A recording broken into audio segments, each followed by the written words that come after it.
Mr. Brock, go ahead, please. Thank you, Chair.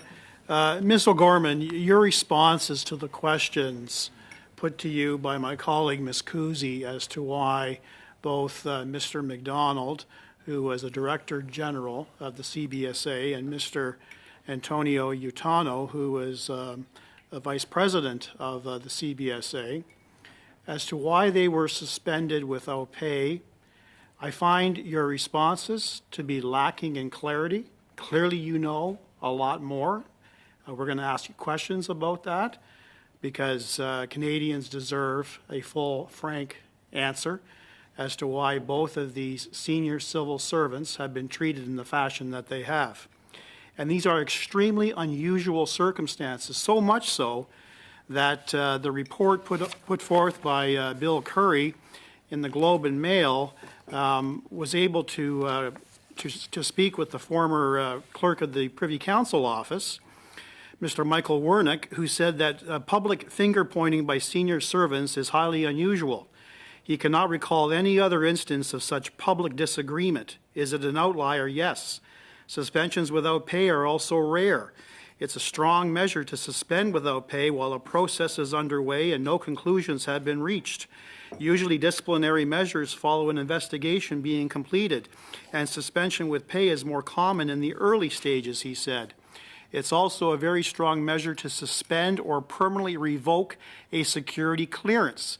It is tantamount to removing someone from that job and any other job that requires that level of clearance. It is not a common occurrence.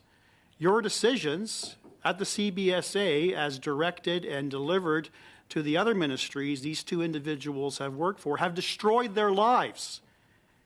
And Canadians deserve an answer. Parliamentarians deserve an answer as to why due process was not provided to them, that very draconian measures were taken against them. So I'm going to be asking you a number of questions.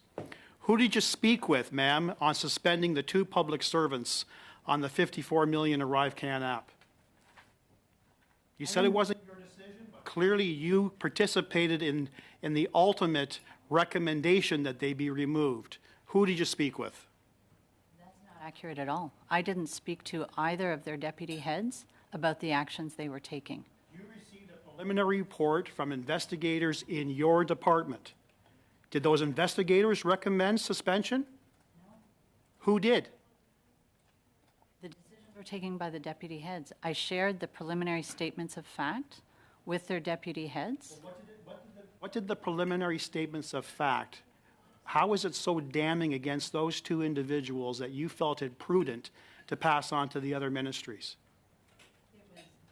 It included, as the emails that you have received, information about engagements with consultants, a whole series of information that, as their deputy heads, I felt they had a right to have. They did not consult me on their actions.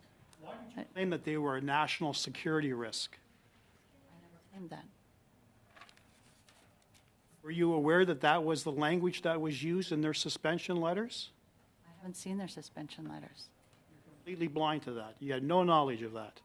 I'm not their deputy head. They don't work And the for deputy me. head never spoke to you at all. They alone made that decision? They alone made that Is your decision. evidence today? They alone made that decision. Okay, so identify those deputy heads for us, please. Who were they? Bob Hamilton is the commissioner of the CRA, and Stephen Lucas is the deputy head of Health Canada. How many communications did you have with both of those individuals? I let them know that I would be sharing a... Pardon? How did you let them know? Emails? Telephone call? Letter? I called them, and I indicated... When did you call? When? When? Soon after I received it. I received the package the 19th of December. Follow up with an email? Possibly. Okay. You'll provide this committee with any and all manners of communication to those two deputy heads surrounding the preliminary findings from your investigators in your ministry. You can do that? And the... You can have that to us within 2 weeks? Okay? Yep. Did they communicate back to you? They told me after the facts, the decision they had taken. Communicated that they took the decision to suspend without pay. They informed me that they had taken actions. Communicated that to you in what manner? In a phone call, as I recall. Official, nothing, no email, no letter? No Just a reason phone to call? inform me officially.